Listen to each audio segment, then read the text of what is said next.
We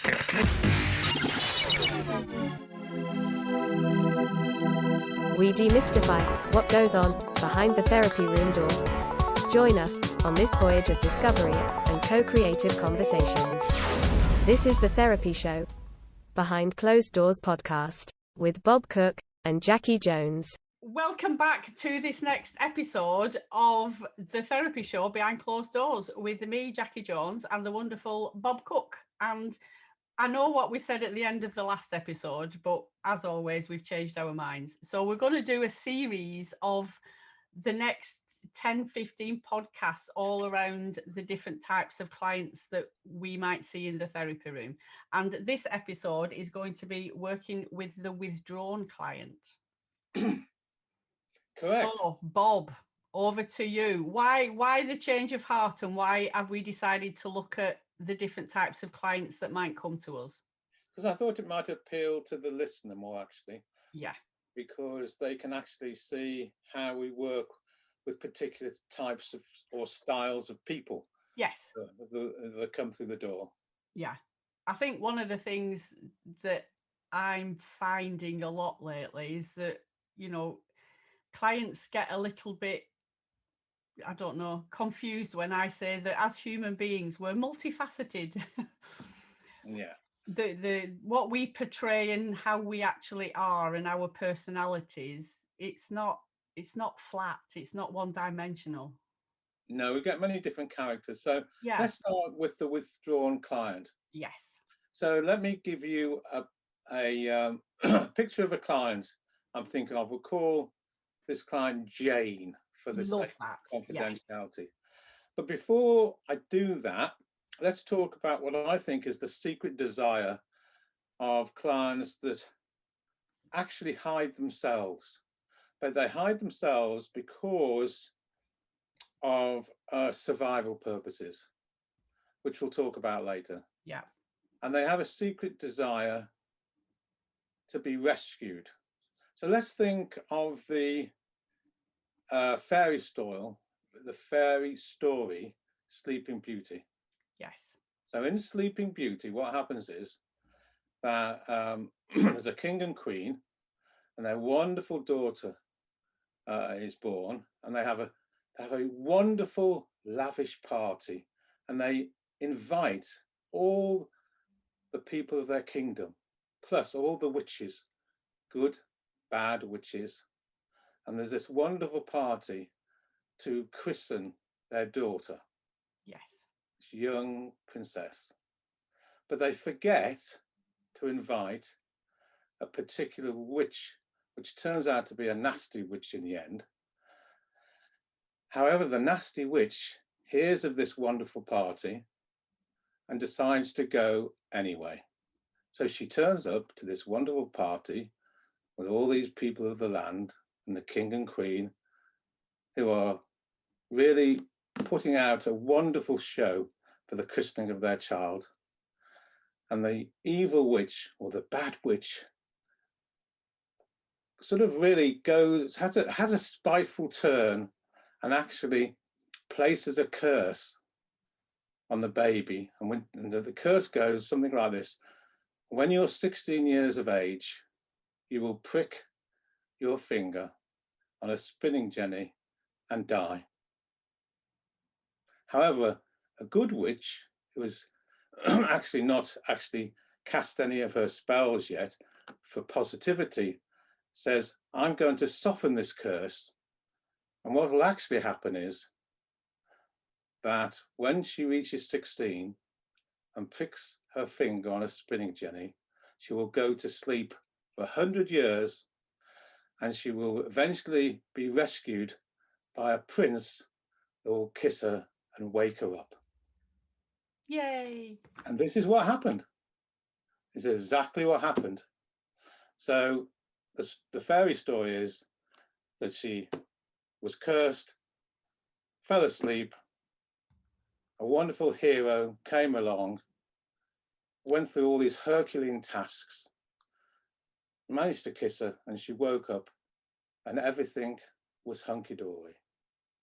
And that's what I think the secret desire is of the withdrawn clients that we see. Okay. So these types of clients, what they really, how they present, I'm just thinking of Jane here. So when she first came into therapy, she came into my office, sat down, I made her a cup of tea, as I always do with all my clients. That was the first step, if you like, in the sort of introduction of this client. And I remember her sitting there looking very young, very, very still, and seemed to me quite terrified. But on the other hand, she was very, very socially functioning. And she was very, in a way, she was almost pleasing with me in terms of she asked me about herself, myself, told a little bit about how she really wanted to have more spontaneity and fun in her life, and she wasn't good in relationships, and she wanted to be in relationships. And she told me a little bit about how she sabotaged her happiness through drugs. So she'd been a drug addict for maybe 10, 15 years, and her relationships were very short, and she wasn't able to maintain a continuous relationship, and she lost all sight of having any fun or spontaneity in her life.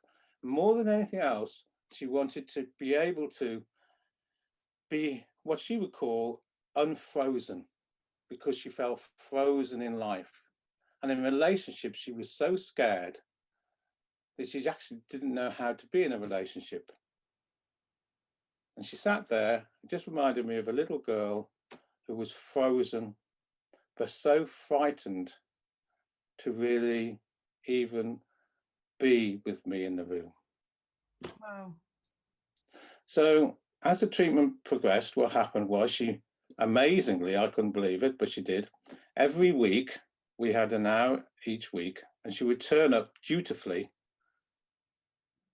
on the hour, we'll just say 6 o'clock. Yeah. So she turned up at 6 o'clock, and in fact, she was dead on at 6 o'clock. Yeah, and she would come, whatever the weather was like, whatever was happening in her life, whether she'd been on drugs the night before, whether she'd been on a alcoholic binge, whatever it is, she did everything to turn up. And she was so socially functioning. What I mean by that was that in the therapy room, she would go out of her way to be pleasing to me. In fact, I remember her often saying to me, "I'll make the cup of tea." Oh.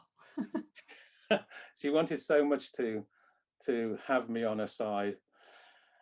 However, as the treatment went on, which is all about really, me initiating as much as I can a relationship with her through a relational inquiry, we started to get a little bit beneath the layers of the onion, if you like. Yeah. In other words, the Jane that I was meeting really would be what I call a social self, the part of a self that would be quite good at socially functioning and in a way pleasing me.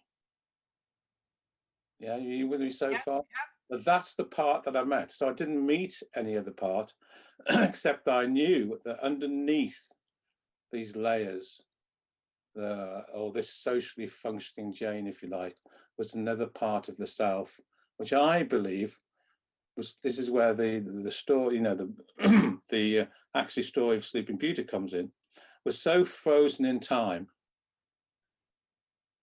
that I had not yet seen her.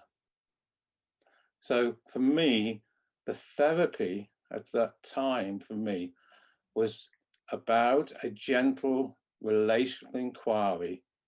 So in a way, I could actually, with her help in the dialogue, find a way to go underneath or meet a different Jane rather than the social self that she presented. But you see, the problem was she was so afraid of exposure. She was so afraid of rejection by me. She was so afraid of abandonment by me that she was terrified. of any sense where I would actually meet the real self. That's what I mean. So the real self in my book, or this other self, was frozen in time, was so withdrawn that she'd almost forgotten herself. So my job was to provide a safe, secure setting and a safe other person, that just for a moment or two, the real self might emerge. Yeah, you with me? Yeah.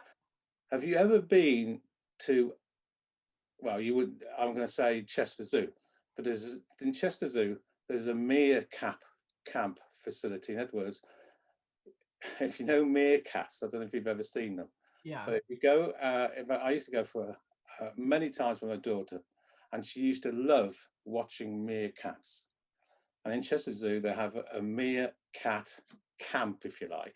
And the thing about meerkats, it was, and is that they would pop up for about 4 or 5 seconds and then pop down again and then pop up somewhere else. Yeah. Because they were so afraid of exposure. And that's how it is with this type of withdrawn client. You have to catch them at the moment of contact, just like the meerkats.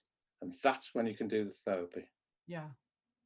But it's a very, very gentle psychotherapy, a very patient psychotherapy, where you just catch a glimpse of the younger self, if you like, or the real self, which is so protected by the social self.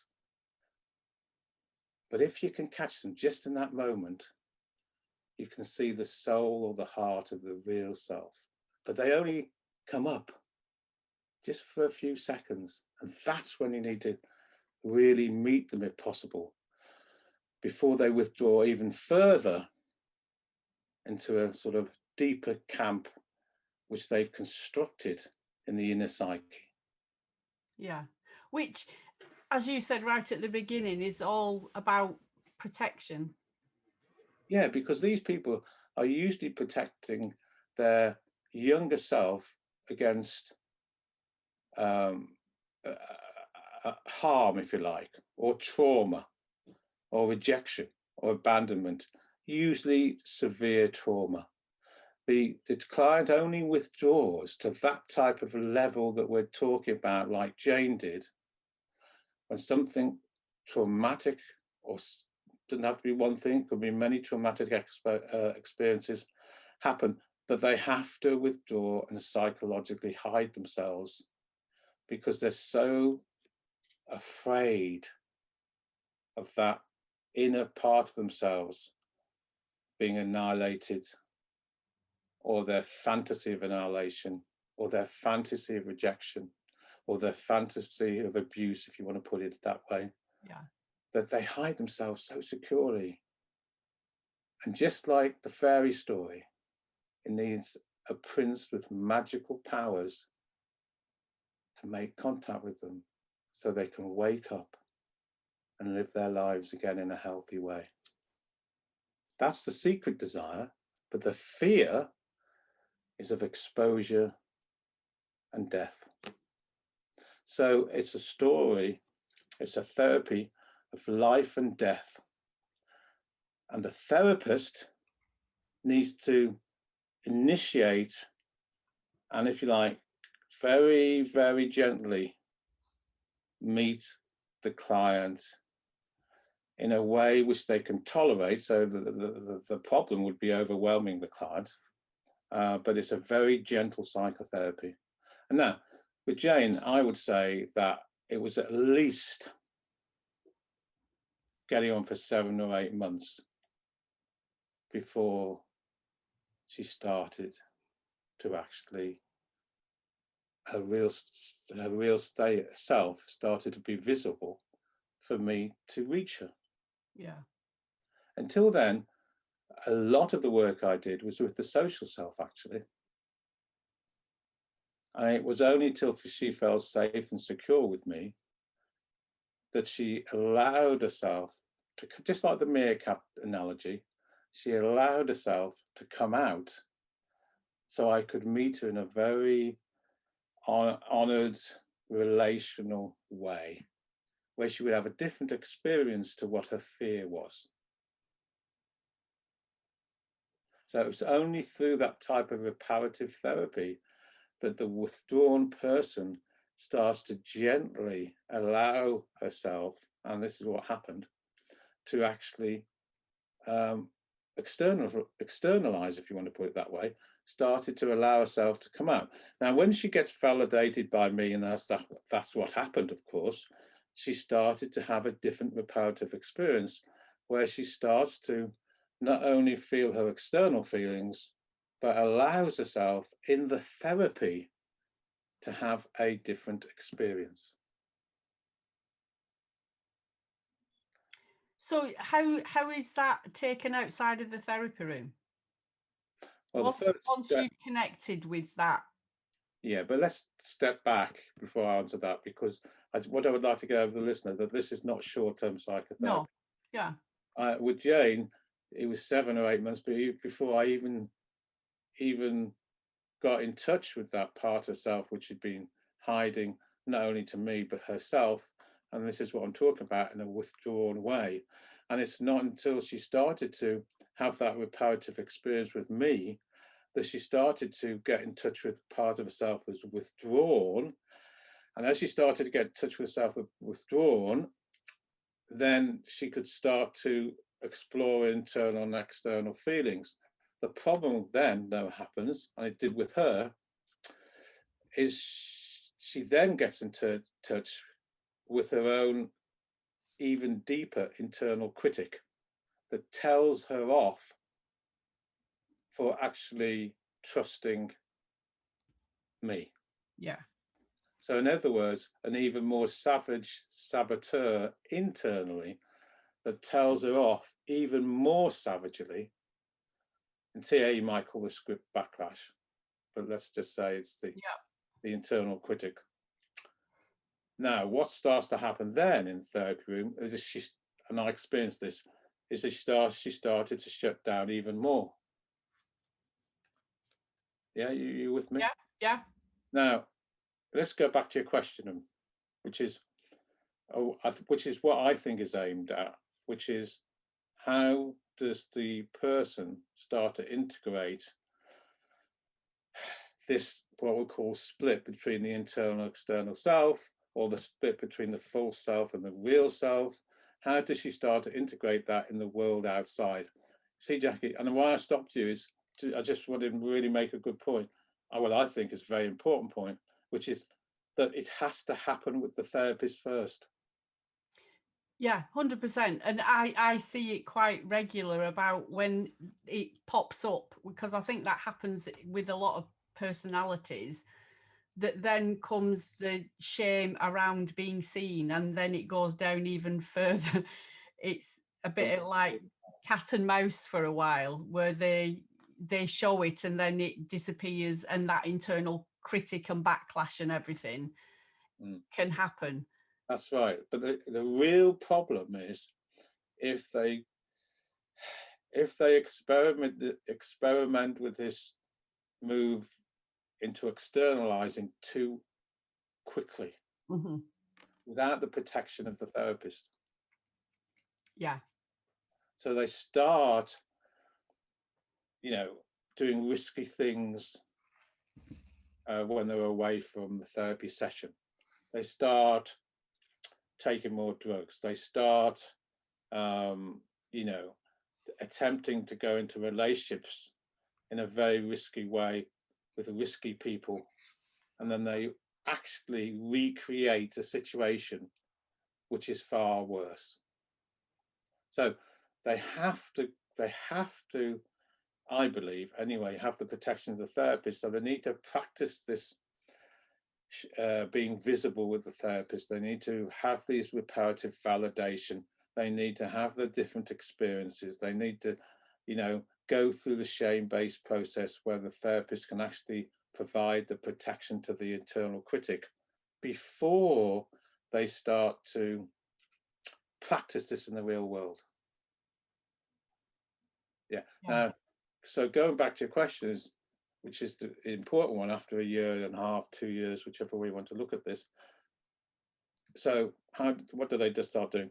Well, first of all, with the work with the therapist, with the withdrawn part of the client is positive, then what will happen is the client will start experiencing parts of herself which she hadn't experienced before. Then the therapist will validate that. This is the work I did with her. And then as we've got this sort of much more healthy relationship going on, they then can start practicing it in the real world. As I said, it needs to be really slow work. Yeah. And what I always did was ask the person, as they start to come out more, to report back to me how these new experiences, this new integration was, and how they, how they experienced life in between sessions. Yeah. This is very slow work. This isn't something which you would just do overnight, because otherwise they will just repeat history. Yeah. I think that's one of the things I seem to be talking quite a lot with clients about lately is that backlash and that self-sabotage, that once they show a part of themselves that they've kept hidden, they kind of regress even further, and then there's kind of self-sabotage that goes on. And they may disappear so deeply, yeah, that as a therapist you might feel you've totally lost contact with them. And how they will appear in the therapy room is almost like they were when they first started therapy. Yeah. In other words, they go back to a much more unauthentic social self, and they lose sight of themselves. And how they do that is that they aren't able to get in contact with feelings. So they appear frozen. Yeah. And as what actually happens psychologically, of course, is what you've just said, is they retreat back. Now, in the literature, we're really talking about a schizoid phenomena here. In the literature, many of the authors talk about this further regression that you're talking about is a bit like a citadel or a private fortress. And they go back to the deepest dungeon in that private fortress. And it's almost impossible for the therapist to reach them because they've got so many layers up. Yeah. Yeah. So and you're right. One important thing you've said is that I think shame can often trigger that regressive process with the withdrawn person. Yeah. So the question is, how can a person that's withdrawn so much allow themselves to be in a relationship with a therapist that they can discover their vitality, their spontaneity, their feelings, and just like the fairy story, allow themselves to be woken up by the passion and contact of the external person. Takes a long time. Yeah. Yeah. And I think what you were saying earlier on about the fortress is something that, an analogy or what I use quite a lot is making contact and being consistent and, safe and secure environment. You're kind of loosening the fortress walls, but then when they show up, they just put another wall up because it's not strong enough. So when there's that backlash, it's like more protection. Somebody's getting in, I need to build another wall.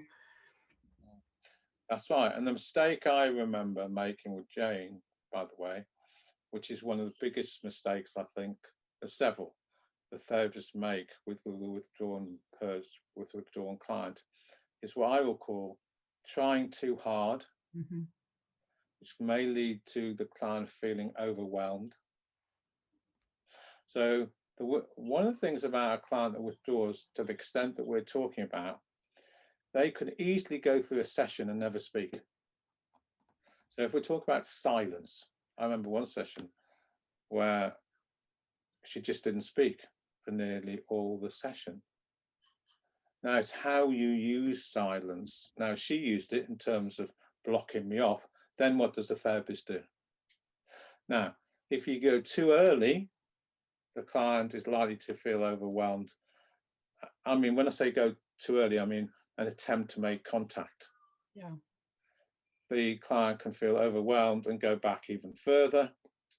If you stay in a way which just honoring the silence, which I think is positive to a certain extent, you run the risk of how can I explain, the client feeling maybe punished or persecuted or given up on. Yeah. So it's a very delicate balance, especially when they close down to that extent. Yeah. Now, what I remember several times this happening, and I remember how I used silence, and that was, what's the longest probably maybe, and this is a long time, Jackie, this is not a short time in psychotherapy, 25 minutes, 30 minutes. Have you ever been quiet for 30 minutes with somebody? It's a long time. Mm-hmm. And what goes through my head is I'm not going to give up on this person. I don't want them to experience that I'm giving up on them, but I also don't want to overwhelm them and frighten them so much so remember they have a fear of exposure. Yeah. They go back even further. So I remember saying, okay, we can stay for another half an hour as we are, or is it okay? And with this particular person, if I just, and this is a big risk I remember with her, or I felt it was a risk anyway, is it okay if I just touch you slightly on the shoulder so you know that I'm with you? And that's all we did for the next half hour. Yeah. And then it came to the 15 minutes. I said, thank you for allowing me to be with you. I look forward to seeing you next week. Now, she came back next week, and what she reported was what was so important for her, that I hadn't given up on her, but at the same time had honored her space. And she said, well, interesting, Jackie, so she said the most important thing actually was that, and the second most important was that I'd reached out and initiated some sort of contact which she could take away with her to know that I was on her side. Yeah. And that enabled her to come back the next week. Now, what I did the next week was I simply started off there and said, could you tell me how things had been the previous week? So we started off fairly cognitive with her explaining how, but I quickly went into a review of how it was the week before. This is the sort of therapy you would do with somebody who's so withdrawn that they're out of contact, not only with you, but themselves. And the only way they can get in contact with themselves actually is through you, through the client, through the therapist, I mean. So it's very long, painstaking work. Now, as I said, I think, and you said it yourself, that if the therapist does make a mistake and ends up where the person goes even further back, the best thing to do is to attempt to heal the rupture by talking about that mistake, not to ignore it. Yeah. Does this sound familiar of your work with working with withdrawn people? Yeah. 100%. Yeah.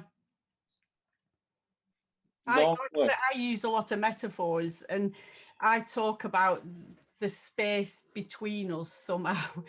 You know, a lot of the work I feel happens in the therapy room is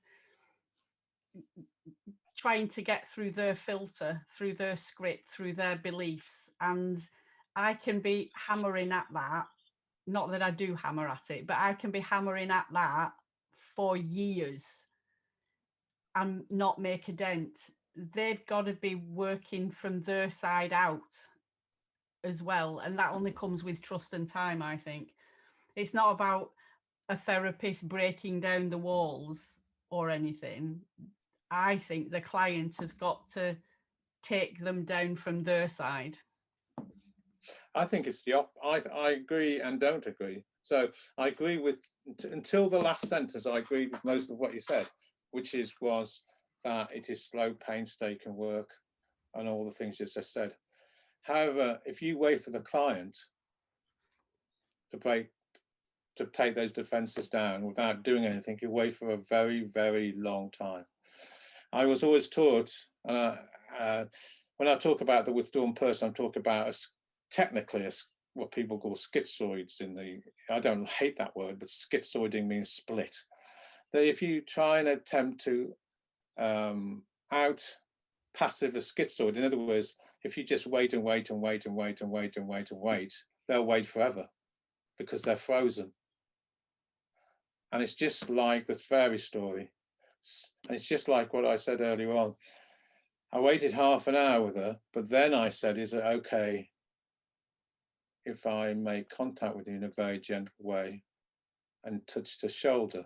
So I believe the relational need for initiation is vital to a withdrawn person to this level, because they'll just stay frozen.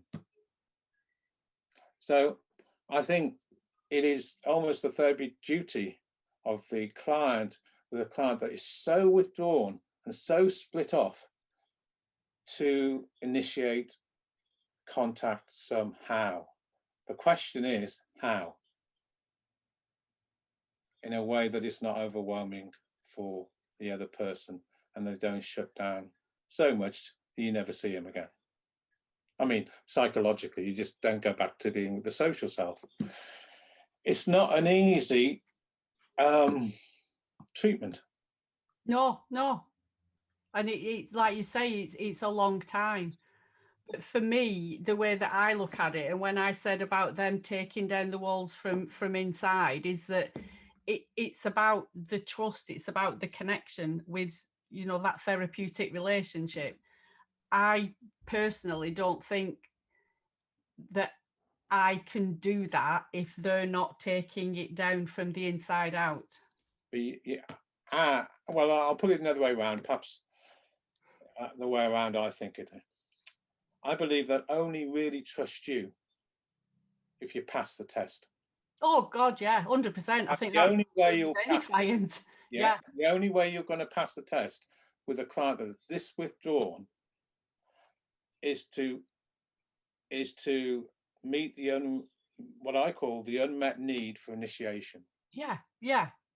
I get that. How you do it, Jackie, is the question. It's like, it's how you do it, and this is not an easy answer to this, because you actually may never know, or it appears you might never know what's actually happening. What I do is ask them what's happening, but they appear so frozen. I don't know what's happening inside them. I will only wait so long in that silence before I might break it by saying, could you just let me know a little bit what's happening at a thinking level, or even a feeling level? But usually I say thinking, because feeling is the last thing in this process. They're anywhere near it. So it's usually a cognitive, question, which is more like, could you tell me a little bit what's happening on the inside? Yeah. I don't think they can let those defenses down by themselves. I think they're waiting for the prince to do it.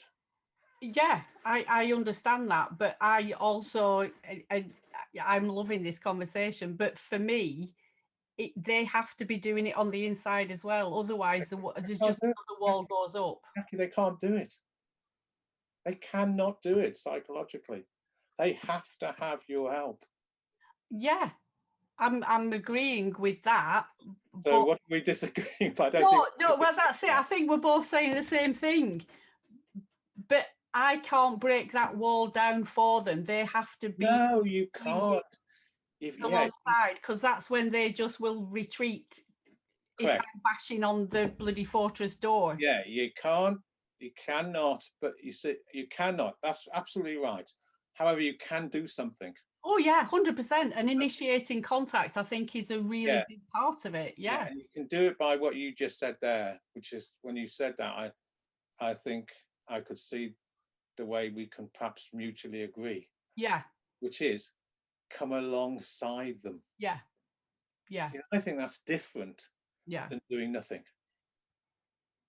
And for me, the clients that I think you're referring to, that I've seen for quite a few years, they still, I call it shut down. They still shut down in front of me. I can see it physically, where they withdraw and shut down, and the silence comes.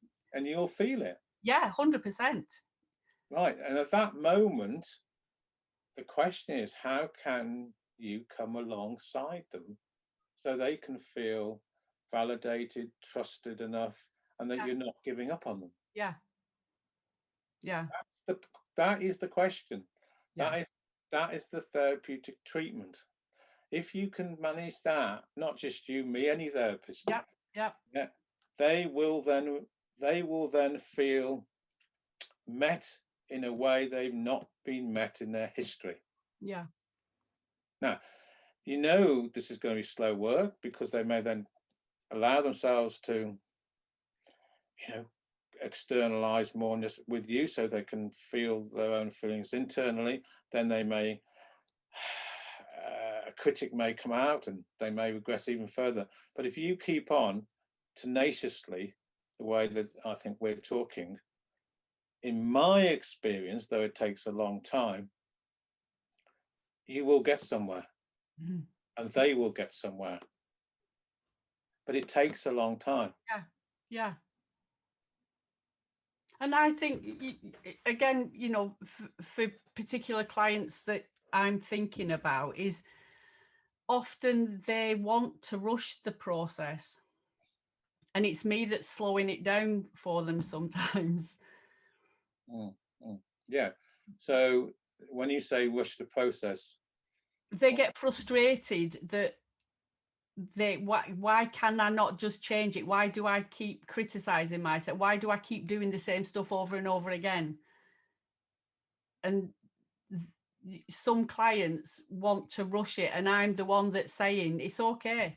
Yeah. So what you'll see in the life outside, if the therapy is working, you will see that the client is more in touch with feelings a little bit. They've started to thaw out more internally in terms of getting in touch with joy, perhaps. That's a pretty big one, but their own feelings. And they might even then start to, if they're not in a relationship, even, this is a pretty big one, even seek out a relationship. Or if they're in a relationship, start to take risks with intimacy. Yeah. In other words, being more intimate. What you're saying, though, I think is absolutely correct. Usually, if they haven't actually done the integrative therapy that I'm talking about, where they actually not only integrate their relationship with the therapist, but they actually use an integration between the internal and external worlds of themselves, they then will repeat history with that relationship. Yeah. Some way where they feel rejected, abandoned, and hurt, and they'll retreat even further. And often I might say to these types of clients, and I did with this one, I suggest you don't have a relationship for a while. Yeah. Till we've done the work we need to do here. Now, what happens, and it did with this person, is they get so frustrated, a bit like what you're talking about. Oh, I'm fine now. I'm fine. I can't stay out of a relationship for another year. I've started to get in touch with my internal feelings. I'm more spontaneous. I'll pick the right type of people this time. I'll have a shopping list. We'll look for the type of qualities we didn't look before, and we'll try a relationship. So they try a relationship, and if they haven't done the therapy they need to do with the therapist, quite often you then have this repetitive process that you're talking about. Yeah. And then they'll say, oh, how come I still do the same things, and I pick the same people who eventually let me down? Yeah. Or with me, you know, with clients that I've seen, it's not even just about relationships. It's in a work situation or in a family situation or whatever. They just replay it in a different area. They kind of think I've got it sorted now because my relationship is okay, but then they'll replay it in a different place and then come back and say, why is that happening? If they haven't done the work with the therapist, Mm-hmm. and then of course the work with their history, Yeah. and they haven't integrated the internal external conflict with themselves, then they're likely to repeat history in some ways. So with somebody who's this withdrawn for very good reasons, because they protect themselves usually against trauma, hurt and loss. Yeah. As a therapist, they need to go back to those areas and need to be healed, you know, in those past traumas, so they can be different today. Yeah. So unless they do that work, they'll always repeat history. Yeah. Yeah. So it's long work, and I often think, as I say, the trap is you might think they're healed because they report that back to you, but often they're not. So it's like, when do we know this work is done to a degree that they're able to make real changes in their life? That's a difficult one. Probably by trial and error. Yeah. I think of this client particularly. She was in therapy for about 8 or 9 years, and she went into at least another couple of relationships and repeated the same particular patterns we're talking about. Then she went in another one, and still the same processes would be there. She's now out of a relationship, and even though I worked with her for 8 or 9 years, we kept in locum therapy, if you like, what I call maintenance therapy in a way. And I mean, I retired a couple of years ago, but we were working, and even at the time of my retirement. Now, she'd come a long way. Yeah. And I feel she's much better equipped, not only in her life, but her internal contact in terms of spontaneity, joy, and intimacy. I hope that in the relationship she next picks, we have a different outcome. Yeah. It's really interesting when you see things unfold in front of you, and like you said, that I like the way you phrase that, the maintenance therapy. I've had clients that do come back because they're aware of their behavior, and I'm starting to replay the same thing, so I think I need to come back and, I don't know, have a top up, whatever it is, however they phrase it, just to ground myself again so that I can go back out. And to me, that's okay. Well, it's a bit like the meerkat. Yeah. That I'm talking about. Yeah. They are able to stay out longer. Yeah. To externalize longer. Yeah. They're more able to feel the fruits of the external world for longer, and maybe not long enough. Yeah. Yeah, it's sometimes it's about being the constant object, that you're there. They can, you know, I see it kind of like when we individuate and separate out a lot of the time. You can go, you can explore. I'm here. I'm not going anywhere. So go, be free, do your thing, and touch base if you need to. Because for me, with my clients, a lot of it is, it's not always about trusting me. It's about trusting themselves. Yeah, they can only trust themselves, Jackie, if they can trust another. Yeah, yeah, oh yeah. Because but sometimes you know this yourself in child development. Yeah. Child learns to trust the parent, and through that whole process we're talking about, they then learn to trust themselves. Yeah. Yeah. Won't do it without you. No. But it's about trusting them enough that they can go out and live their life.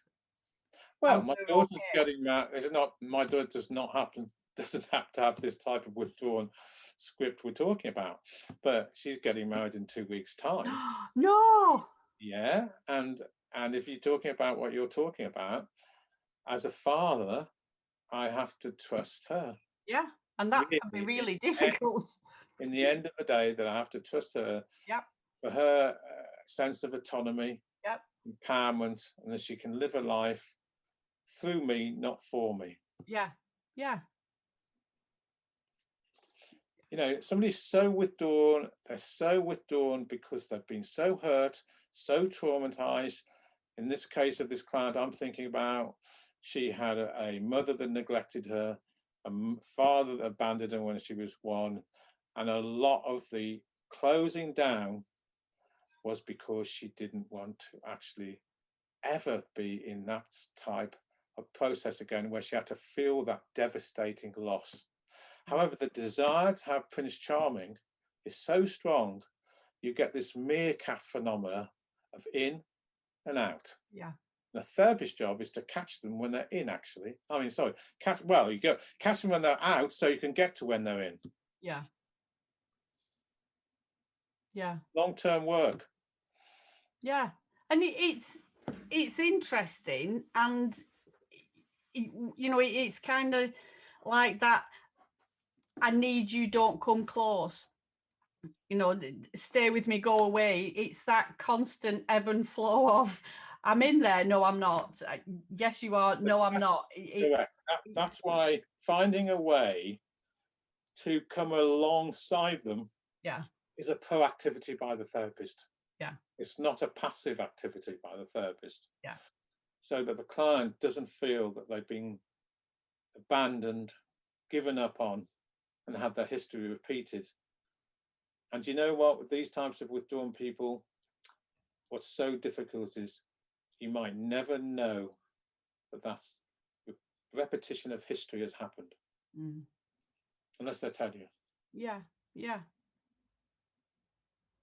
And then they leave therapy, you think they're healed, but all that's happened really is that you've touched their social self a bit, and maybe had some glimpses of their, we'll call them real self, but I think the traumatized child. And somehow you've gone along in the therapy and produced, or what's happening has been an enactment of the past. They zoom back to the social self and leave therapy. And you never know about anything that's happened. Yeah. And when you said being alongside them, I see that happens a lot with clients. Is, you know, it's, we show them the road and we're alongside them on their journey. That, you know, it's, we can kind of lead the way, but it's about being alongside them. Yeah. I think that's quite powerful.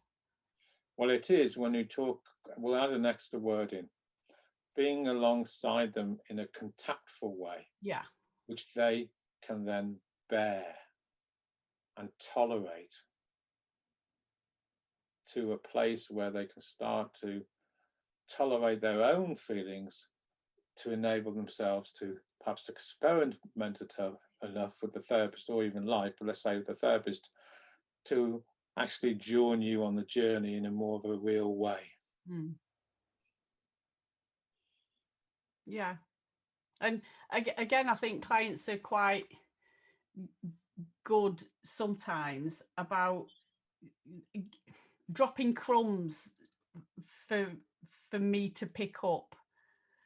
They won't specifically say something, but they might say, I'm thinking something, but I'm not sure whether I should say it. And it's kind of like they're opening a window rather than a door, let's say, for me to make contact with them. Yeah. So it's lots of patience. Yeah. Lots of wisdom. Yeah. Lots of careful therapy. Yeah. Is really what is the treatment of working with a withdrawn client. Yeah. Well, there we go, Bob. It's been quite a long session, this one. I think it's been good. And we've got lots more episodes to come where we're going to be exploring different clients and what they can bring into the therapy room. Obsession and the obsessive client next. Very different work and similar, but dramatically different with this other type of client. Yeah. Till the next time, Bob. Yes, look forward to that. Now remember, people who are so withdrawn, if they're presenting from a social self, will always come back at the acquired time. So I'll see you at the next session. Yes, it's booked in. I will be there too. Speak Okay, look forward to it. You've been listening to The Therapy Show, Behind Closed Doors podcast. We hope you enjoyed the show. Don't forget to subscribe and leave us a review. We'll be back next week with another episode.